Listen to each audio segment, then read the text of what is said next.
Hey everybody, I'm Jimmy. Welcome to another video podcast of Behind the Unicorn.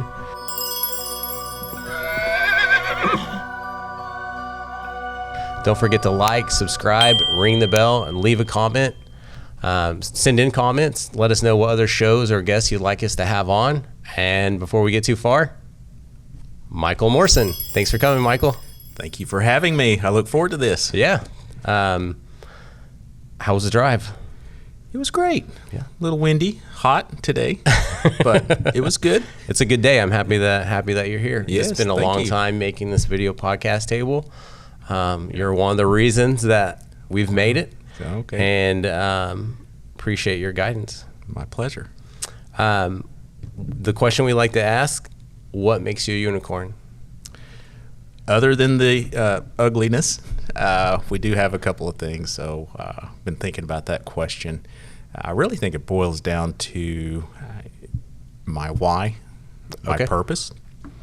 It took me many years to figure that out. Obviously, I'm in my 50s currently, and it wasn't until my 30s or so that I really figured it out or started on that path. Okay. I was just playing the day by day and didn't really have a purpose. And then I finally figured out my purpose, and it's still being tweaked, if you will. But I've got it pretty solid to where I understand what my purpose is. So whenever you didn't have your why or your purpose, going day to day, just was going day to day, kind of just going through the motions, not enjoying life? That was part of it. Yeah. It was a struggle. Yeah. Not knowing what you were here to do. And once I figured that out, it kind of gave me my purpose, which then I could create a plan. And those are kind of two of the things that I figured out behind the unicorn, that figuring out my purpose first, and then I could plan around that, how I was going to fulfill that purpose. Okay. And you said the ugly. What did you mean by the ugly earlier? Well, I've had a colorful life, we'll say that. Okay. I got you. Being adopted and being kidnapped by gunpoint from my biological dad, and growing up with the unknowns of that, the insecurities, and then trying to make a name for myself. I was one of those kids in school, the introvert, and not shy or anything, just didn't feel like I fit in with the cool kids. And so of course when I got out of the house, I explored a lot. Sure. And but then I kind of reeled it back in, and thankfully I didn't have kids till my mid-30s, so I was not under pressure that someone else was watching my flaws, if you will. More responsible by then is what you're telling me. And I encourage that for everyone, that not to get out of college, jump the boat into marriage and have kids. It works for some, but it wouldn't have for me. Sure. Okay, so in your 30s, you discovered your why, your purpose. Will you want to share that with us? Absolutely. So my why was I saw a difference in my life, and I also saw a difference in others' lives. And so when I was growing up, I really didn't have hope. There was not a mentor in my life. There wasn't anything to look forward to, but also as I was growing up, there also wasn't the internet. You had to read, and there wasn't the internet. Not an internet. You had to read to get information, and unfortunately, I hated reading. There just weren't books on my level. They were either too deep or too elementary, and I couldn't find those that really fit me. You had to go to the library too, right? You had to go to the library, and if you read so many books in the summer as a kid, you got little ice cream or pizza certificates or something like that, but that still didn't help. I didn't like to read, so I was kind of on an island by myself. And so when I discovered my purpose is to be a voice of hope. So I have one for my business and one for personal. And my business is to be a voice of hope for business owners that are working hard and not getting anywhere, because I've done that. I started businesses back in the 90s and just really struggled like most. Didn't know if I was doing the right things at the right time, and people are telling you to do this and do that, and you won't be successful unless this happens. And so I was just being tugged in all areas. So to be a voice of hope, of confidence to business owners, but then also a voice of hope, of confidence for individuals. I think there's more people in this world that struggle, that were more like myself, that will admit that as they get older, that they were insecure growing up. And they really don't know where to turn, and they don't feel like it's okay to say anything about it. So I want to be a voice of hope for those too. So yeah, because they usually turn to what makes them feel good and feels like they get that voice, even though they may not understand what they're doing. Right. And they stand for things that they wouldn't typically stand for. So also in that purpose, I discovered that clarifying my values, freedom, family, and faith, also helps define that purpose so that you understand who you are, who you stand for, and not straying away from that so that you don't feel like you're just being part of the crowd. Yeah. Before we get too far on what Michael does, we need to say thank you to our sponsor, Ally Medical Marketing, making this episode possible. Thank you, guys. Thank you. We're helping hospitals, clinics, and doctors train their staff and turn patient education into marketing. It's time to start letting your patients meet their physician before they meet their physician with Ally Medical Marketing. So what do you do? What do you do for a living? So I am a business coach and own a company called B.O.S.S, and B.O.S.S stands for Business Ownership Simplified for Success. And we offer business coaching. We have 11 business coaches on staff right now, retainers, and then we do networking groups. We have for business owners only across the United States. And then we have mastermind groups, and we're actually recording with your studio, DesignTunnel, the online courses, and then we have affiliates. And, eventually we're going to get into, what we really want to do is to be that resource for business owners that they can trust. So like the Amazon, if you will, except for business owners, where, they trust one thing that we do and they know that they got good guidance, they saw the results, the success from it. And we just want to keep building on top of that so that they don't have to shop around. Yeah.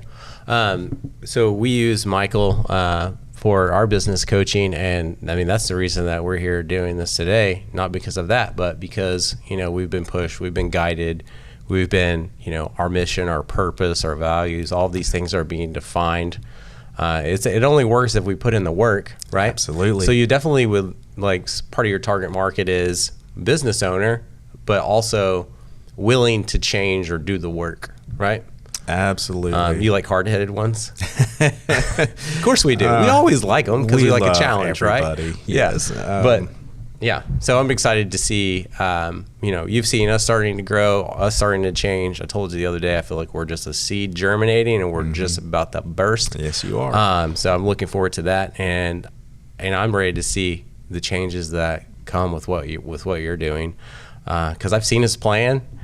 And he's got one. He's always got a plan. He lives by a plan, and he's got a calendar. It's already planned out. I'm a less planned, more of a MacGyver, and so you're further than you were. We are always further than we were. We could always go further backwards or further forward. Right. So I definitely know we're marching forward. Yeah. So, all right. What about any business hacks for our audience?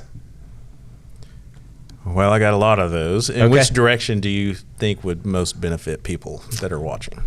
I don't know. What do I have to choose from? Okay. Well, the first one, it goes back to the plan. I have what I consider kind of the 3 basic steps. There's a lot of personal development books out there and YouTubes and all that stuff that you can watch. But, when it boils down to it, you'll hear these 3 things in every single one of them. Okay. It's, first of all, you got to get serious. Yep. I don't know if I have that in the back of my mind. Get serious today, because that's part of what we talk about. You're not going to change unless you're tired of the status quo. You can force yourself to change, but there's just not going to be that passion behind it. Or people can force you. That's not fun. Or people. Yeah, that's not fun. That's when you were living at home. The law can force you. Yes. Kind of funny how when we're younger and we have parents that are guiding us, instructing us, and kind of putting those limits on us. Right. And then we can't wait to get out of the house, and then we get out of the house, and then we don't do anything about it. We're limitless. We have freedom, and yet we don't do anything with it. And so the first thing is getting serious. The second one is make a plan. Yeah. A detailed plan. And then the third one, which most miss the boat, and that's taking the action. It's like once you have that plan and you know what to do every day, most people don't take the action because it's too hard, too much work. Yeah, or in my case, now that I know the plan and the action, it's just not a challenge anymore, right? It's like, okay, we figured that out, but following through it isn't as fun as, or it's not as challenging as being the MacGyver. Yeah, the execution. Right? Yeah. So the execution can and that's not be as challenging because you already have it, right? Yeah. But doing it is a challenge because you're not doing it. Yeah. It's the difference between growth mindset and fixed mindset. Yeah. I've discovered. And the only thing that helps me is knowing that. Knowing that that's something that I struggle with is the first step. Yeah. Well, and in that plan, it's, a lot of people they'll desire a certain amount of money or material things or whatever, but in that plan, it really needs to be defined that I've discovered that, if your goal, most people just throw out $1 million, but what do you want to do with that $1 million? Sure. That's what's more inspiring. Like, do you want to take a trip across the world every summer? Yeah. So we'll put 50,000 of that to that, or we're not going to take a trip. Yeah. 50,000 to our retirement, 100,000 to this and that, and then it's a little more exciting versus just this number out there that we created. And then, behind that is the purpose. It's got to match your purpose, or else it's just this fictitious number that we came up with. Yeah. Well, an exercise you and I just did recently was that same concept. And then it allowed me to go, hey, this number is a number I've never seen or even had in an account or ever hit in a yearly or, And so by defining it, it allowed me to go, oh, this is all the stuff that we have to do to get to this. And then this is all the stuff that can happen when we get to this. Mm-hmm. So now that I know these things, I've defined it, $1 million's not so crazy. Right? Yeah. Or, and that's not my number, but it's a lot bigger. Mine's lower. No, but that is true. I mean, if you've got a purpose behind, it all goes back to the purpose behind the plan, purpose behind life. And then, there's that last part, after you've taken action. I work with so many business owners that they have, a $25 million measurable metric in the next 5 years or whatever it is. And then they get there and they feel depressed because they thought that once they hit that number, they'd feel some kind of like they won the world championship. I could have told them no on that. I've told them that you won't. Yeah. So I said what I want people to do is, the most often asked question with business owners is, when did you feel successful? Or what do you contribute to your success? Mm-hmm. And working with all these business owners and successful people, it's not the monetary number. It's not the monetary assets that you have. It's nothing like that. But it consists of two things, and that's one is happiness. You got to have both of these, happiness and then security. $1 million for you might be your security level. $5 might be mine. Mm-hmm. Could be, but it's different for everybody. So as long as we have that, gas today. Well, where are you getting your gas? That sounds cheap. But it's what's that level of security for you. That's when you start feeling successful and you quit reaching for these fictitious numbers out there just to feel like you have to keep, staying up with society. Yeah, and I don't want to take us down too much of a rabbit hole, but you and I talk about this a lot. People are happier staying stuck or, fighting for what they have, what they know, versus it may just take less work just to go and achieve their goal. Yeah. So, we talk about that a little bit. Right. We talk about, if you do this on Monday, this on Tuesday, every day of the week, by Friday, you'll have this. Mm-hmm. And I'm always one of those. Now, I am very compassionate for those that are in a bad situation. Sure. But there's a lot of us that are in a bad situation because we created that bad situation. And we don't want to do anything different. And for us, like that, I always say it's harder to be broke. Yeah. It really is. Like, I think being broke can be addictive at the same time. Yeah, getting money orders and running all over town. Our electric's fixing to be shut off. When we can do something about it, we just don't. When we could, have a plan and then take action. Yeah, I wonder how many of these people that you just kind of, listed off had pencil and paper. All right, so we've touched on this a tad, but I want to tell our audience real quick. I keep pointing at my son, Bo. He's over there. He's behind the scenes. He's off school today. He's famous now. So yeah, we'll see if he can get on camera and feed us a unicorn snack a little bit or something. We touched on this life hack. Life hack. A life hack. So not business, but something that maybe you do that you want to share. Well, the biggest one is learn to earn. I use that quote a lot. Okay. I read books all the time. And then be adaptable.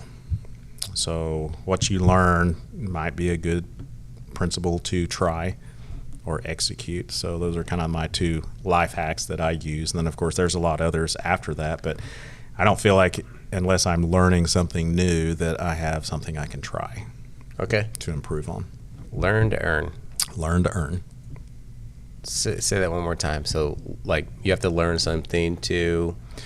that could be to earn your family's trust. Okay, because I think of earn, it's money, it's always money. Yeah, so I needed you to define it for me. It's to earn in whatever, segment of your life that you want to improve on. Okay.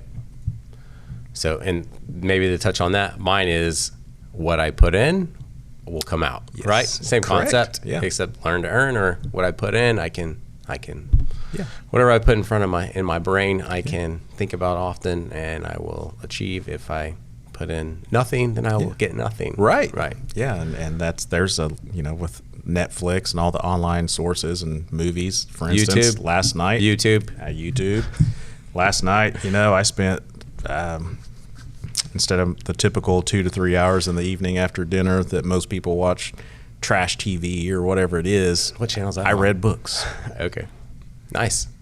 On mindset and business, because I'm always trying to improve as a business coach. So I'm always trying to learn new frameworks that can help the clients that we work with. Well, and one other nugget, to speak to your credibility, you've owned a business, you've been in partnerships, you've been there, you've done that, right? Yes. And that's what I like about Michael. He's a business coach that has been there, done that. He's not franchised out by, other people that have a system and process that he can follow, and he's never been there. Like, he can actually understand what you're going through because he's gone through it. And that's a lot of value. And that's one reason we hired you, is because I knew that you've been there, you've done that. It's actually an industry pretty close to it's an industry that I understand. And it brings a lot of value to us. And Michael has business coaches too. How many coaches do you have? So I think we have 11 right now. Right. And they're all very niched. But Michael himself, you have business coaches, right? You have coaches. Oh, myself, specifically. Currently I have 3. Yeah. Yeah, and I'm not in that bad a shape that I need 3 business coaches, but they're very specialized in certain areas. One of mine that I rely on a lot is my accountability coach, and that's all she does. We check in every month, make sure that I'm following the schedule, make sure we don't need to pivot, get that outsider's eyes on the plan, make sure that my end goal, because it's like anything else, we need each other. And I've yet to work with a business owner or talk to a business owner that, especially the successful ones, every one of them has had some type of business coach. Right. Those of us that struggle, like myself back in the 90s, I didn't have a business coach because I didn't know what I didn't know. And so it's very important that we have guidance. Even coaches should have coaches. Now, I know not all of them do, but if your coach I see the value. Your coach doesn't have a coach, fire a red them. flag. I'm just joking. And if they've never owned a business, I would say that might be another red flag, because I know that my businesses, I've had successful partnerships, and I've had one that was horrible, that went into litigation. It was the most cancerous, toxic. The end result ended up bankruptcy for the company, bankruptcy for me and the other business owners personally. But what I always say is my greatest lessons learned are failures. And so I come from the standpoint of, I'm not going to guarantee your success like some of these coaches. I mean, I'm sorry, that to me, that's bling, that's false advertising, because I don't know what they're going to do with the information. Right. Some of these will 10x your business. Now, how are you going to guarantee that? What if they don't do anything at all that you tell them? Well, it just said 10x your business, a guarantee. And I'm like, I'll show you the best practices. Right. And working with hundreds, if not thousands, of different business owners in different scenarios and having conversations with them, I kind of have an idea of the trends that work and the trends that don't. So I can provide guidance of that's awesome how you're thinking of that, but have you considered this? Because I've had a few businesses that tried it, and here was what the end result was. Yeah. So a good business coach does not give you the answer. A good business coach is a sounding board of best practices, bad practices, and then ultimately you have to make the end decision because it's your business and you're the one that's in there day to day. Yeah. But you still have to make the decision, and then you have to take the action, execute. Yeah. I agree. I mean, I've experienced every bit of that. So, and then Michael also does one-to-one coaching. Yes. And he helps all kinds of businesses. And he also has online courses. And I would bring that up because you talked about partners, partnership stuff. We just help, we just recorded some stuff for you. Yeah. LinkedIn is the best place to get a hold of you. Is that correct? Absolutely. Okay. Yeah. That's where I'm personally active. We have a presence on Instagram, Facebook, and maybe another one, but LinkedIn is where I'm personally active. I will respond personally to messages. Yeah, so go follow him on there, connect, and then the course about partnerships, it will be finished up pretty soon. We'll put a link to that in the notes of the show. So you guys go check that course out. Yeah, absolutely. Yeah. I learned a lot from filming it. And I was like, oh, okay, that's, yep. And then I was like, okay, maybe if they're not going to go over stuff with me, then yeah.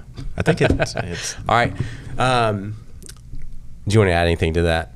No, I think it'll surprise some people when they hear the content. Again, going back to my learn to earn, I was never bitter about that situation. What I did was, why did it not work for this partnership? And so I went and explored and interviewed and other business partners, what's working, what's not, what do you wish you would have known before you got into this partnership? And this all comes from every coaching framework that we offer or guidance. It comes from personal experience. It's not just this made in, you didn't find it online? Did not find it. No, I found it in personal experience and with others. Yeah. That we work with. What keeps you up at night, Michael?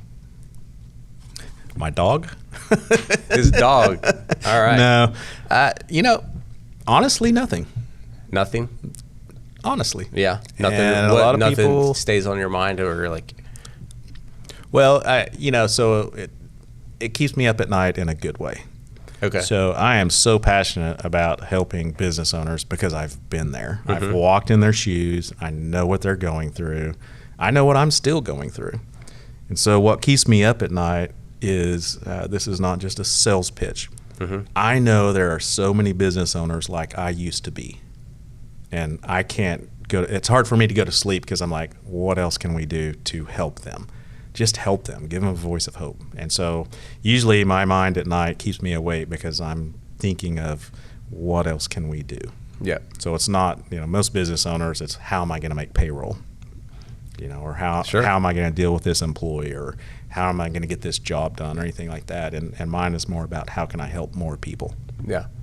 And Michael and I have also taken some classes before. Michael didn't have an answer for that at first, but I asked him 3 times, and then he had an answer. Ooh, yeah. You see that? Take that to that.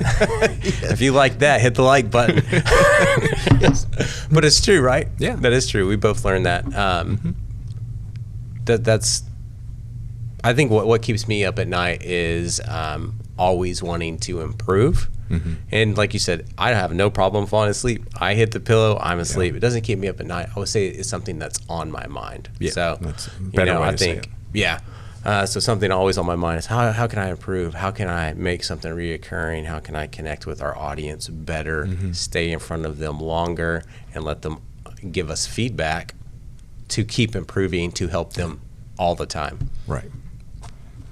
It's a long one. Yeah. Well, I'm all about empathy and compassion, and some of our marketing doesn't sell the bling And I know a lot of people like that, especially with the Amazon, where you can get things in an hour delivered to your house.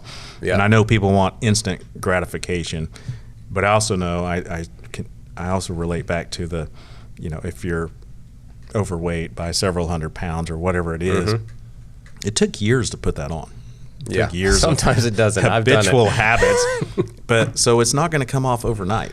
Yeah. And it's the same with a business. The business is where it is because of you, the business owner. Yeah. So it's going to take some time to switch that. And, a lot of those bling things, the programs that are out there, I know for a fact, because I talk to business owners, they usually end up coming to people like us because they're like, I've bought this program and I've bought this program and nothing changed. And most of the time they never finish the program because it's just so full of, fluff, if you will.